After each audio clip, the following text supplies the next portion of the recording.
give a talk on how to interview an older person for research. We have Dr. Lydia Manahan.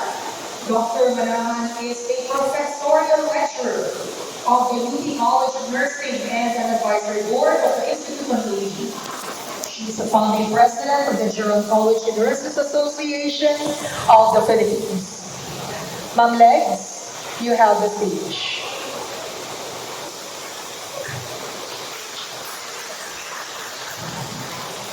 Magandang hapon po sa ating lahat. Okay. So, I will just cite some examples. As I have, one of the foundations of quality research is the collection of accurate, complete, reliable, relevant, and targeted data. And how can this be possible without communication? So communication is staple in every research. This would be my objectives: to name the barriers and explain some strategies for communicating with other persons for research purposes. Purposeful human transaction is a must for every social being, but it is more so for older persons. If the older person can feel your purposeful human transaction, you will have access to the physical presence of the older person, making them more cooperative and give the data you need. So communication is important because it serves social and emotional needs by showing reassurance, encouragement, concern and understanding, and interest in the person as a human being. And we have to take note, they have other concerns, and that you should be aware if you are a researcher. However, there are communication issues present when we get them as respondents. One issue is the attitude and belief. Second is the medical condition. Third is the psychological and environmental burden. So let me start. Ageism is the stereotyping and discrimination against individuals or groups based on their age. And the most common victims are the young ones. Kasi bata ka pa, hindi pa pwede. But the older persons are also suffering from ageism. And mind you, ageism can be present in them as well. Ageism can take many forms, including prejudicial attitudes, discriminatory practice, or institutional policies and practices that perpetuate stereotypical beliefs. Hindi ko alam kung galit sa akin ang langit. Bakit nakikisabay yung ingay niya sa akin? Anyway, one of the institutional policies, if you have been guiding students, and even if you are a researcher, every study about older persons would require full review. Hindi pwedeng expedited ang older person. And that makes it harder for the researcher. Nasabi ko, sana tinitingnan din kung talagang nagpo-cause ng harm ang research. Kasi for students, they will tend to get the opinion of the caregivers instead of the older persons. But the caregiver cannot always verbalize what the older person wants. So yun po, yun ang mga policies na pwedeng mag-perpetuate ng ageism.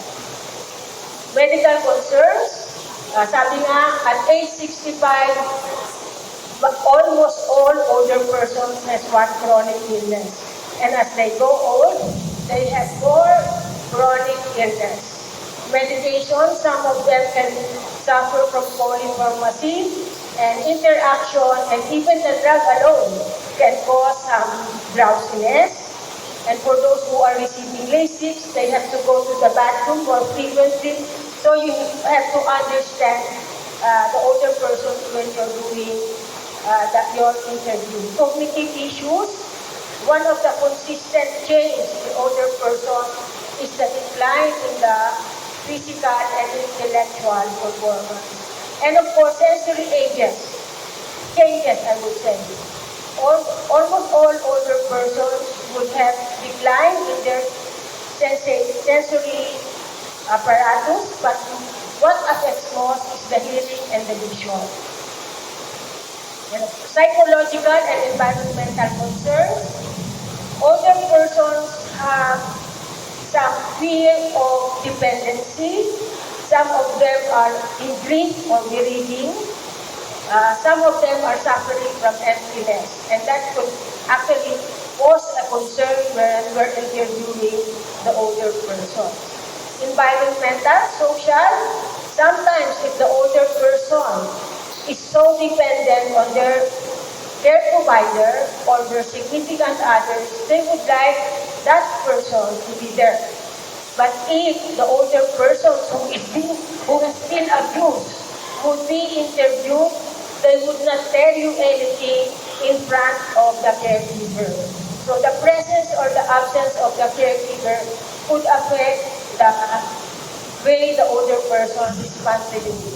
And we all know that the physical, the structure, and the environment, the kulog is actually hampering me from telling you what I need to do because I need to run. Anyway, all these three barriers, we can have some effective strategies to do it. Number one, foremost is developing relationships.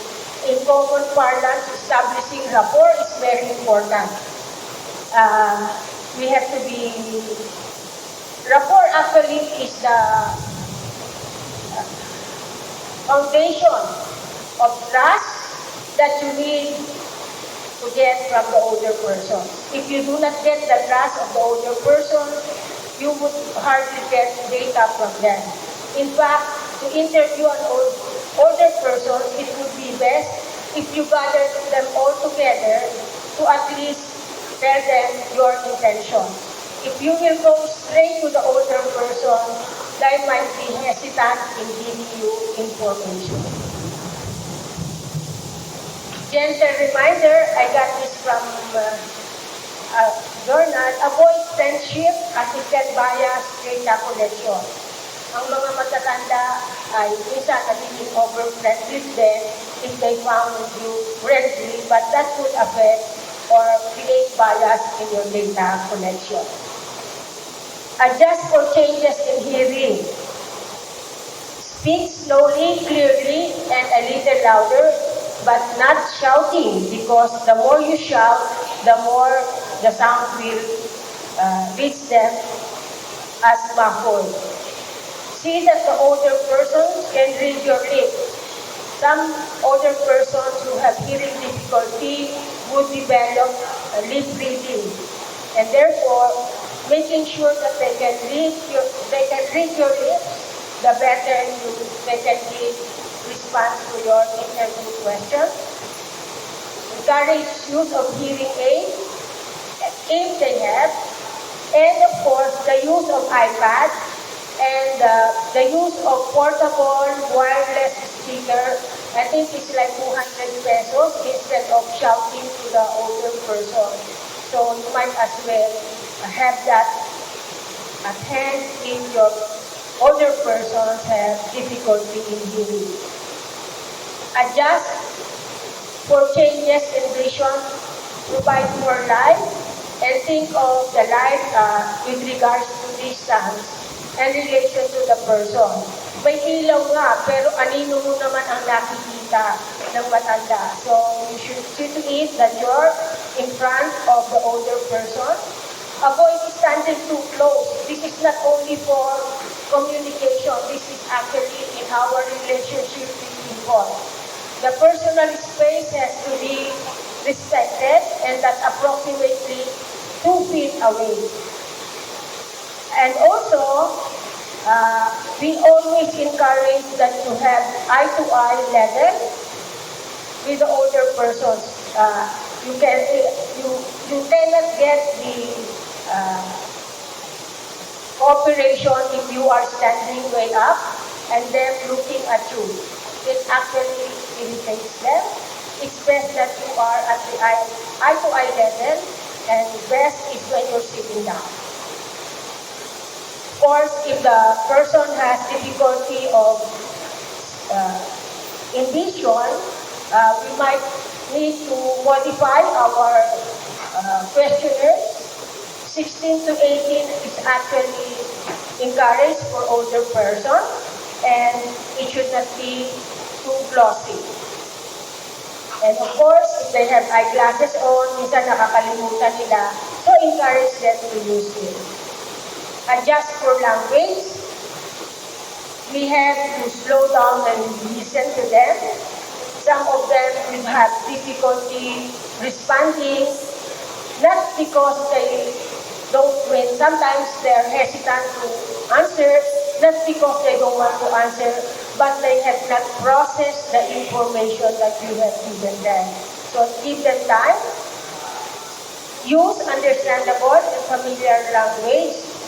Careful in words that could have different meaning to the participant. Si Ma'am Karandag lang ang alam kong sabi niya ay, ano nga yung sinabi ni Ma'am kanina, how gets nyo, or, so we have to understand, is it an accepted lingo to the older person? May kanya-kanya tayong henerasyon ng mga language, and we should avoid those. Naalala ko nga yung anak ko, pag sinasabi niya sa akin, gets mo, mami? Anong gets mo? Tapos pag hindi niya hello, mami, sabi ko, sa tingin mo ba tayo nag-uusap? Bakit nag-hello ka sa akin? Yung pala, kinukuha lang niya yung aking attention. But I was saying, you know, that is not our lingo. Anyway, should the older person that you are interviewing for research have different dialects, we probably have to bring a bilingual research assistant. Adjust for receptive abilities. Some of the older persons can only understand yes or no, read simple instructions, understand one-step instructions, understand verbal cue given with physical gestures. So, your verbal language would help in facilitating them to understand. And as much as possible, do not make the choices too complicated. Sana dalawa lang. That is the safest. And give them time to ask questions also. Adjust approach based on you. Baka naman tuloy-tuloy ang pagtatanong nyo, hindi nyo man lang tinitingnan yung mukha ng ini-interview nyo. Yung pala nakasimangot na, so, I'm sorry, based on cues, sometimes what we want to get, what data we want is something that is very specific. And sometimes they cannot answer that, ay, matagal na akong hindi na umiinom ng gamot na yan. Kailan po yung matagal? So, bibigyan nyo sila ng cues. Isang linggo po ba? Kailan po ang oras na naalagaan nyo na hindi kayo uminom ng gamot? So, we have to give them cues. Offer cues to increase accuracy. So, depending on your question, giving cues would help facilitate communication with older persons. What's non-verbal cues? Sabi ko nga, baka tuloy-tuloy ang pagtatanong nyo sa matanda, hindi nyo naman nakikita, nakaimangot na pala yung matanda. So, what we can say is, you seem to be upset. Is there something that you want me to do? Clarify by asking, what are you saying, if they are mumbling. And if you cannot get the answer, try to clarify by saying, I'm sorry, I still do not understand. Allow them to verbalize till you get the appropriate response. Consider expressing abilities. Some of them will have difficulty finding the right word. Sa atin nga, sinasabi natin, nasa dulo na ng dila ko, di ba? Some of them will substitute pronoun, which is not really relevant to the topic that we're talking about. Some of them will have trouble putting ideas together in logical sentence. So kung hindi nyo sila binibigyan ng time, maiirita sila. Some of them will curse, become irritable when trying to communicate with me. So ang sabi ko dito, walang personalan. Probably the person is cursing because he is frustrated with oneself. So allow them time to relax and cool down and then start all over again. Dito nga natin sinasabi na the researcher should be humble and flexible in approaching our older persons. Communicate concern is one of the effective strategies. Ano ba ang level of psychological comfort? Kung depressed na ang pasyente, kahit anong question ang ibigay mo, kahit anong biga ang gawin mo, hindi sila mag-verbalize. So try to assess the psychological comfort of the patient.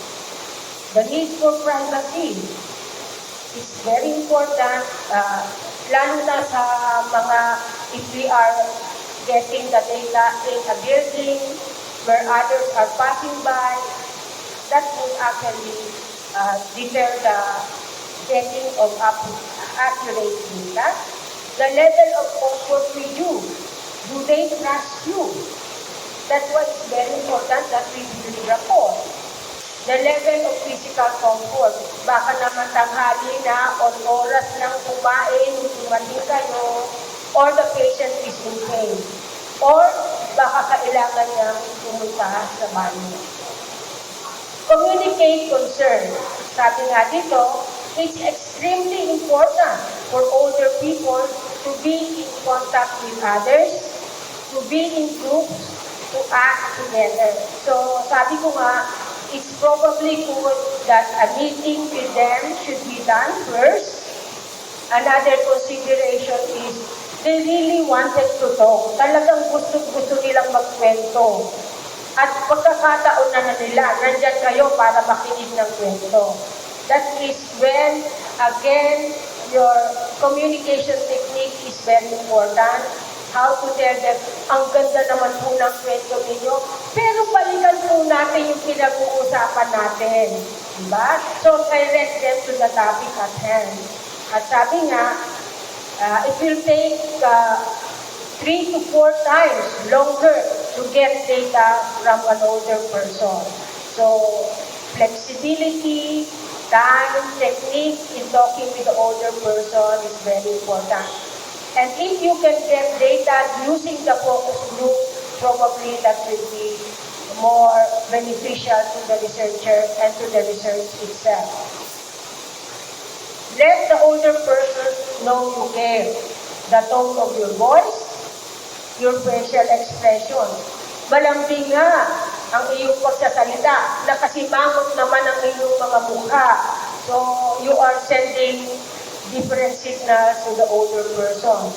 The words, the gestures, nandito lang ho kami para makinig sa inyo. Pero, panay ang tingin mo sa orasan, panay ang tingin mo sa cellphone mo. And ability to listen. Try not to contradict as much as possible.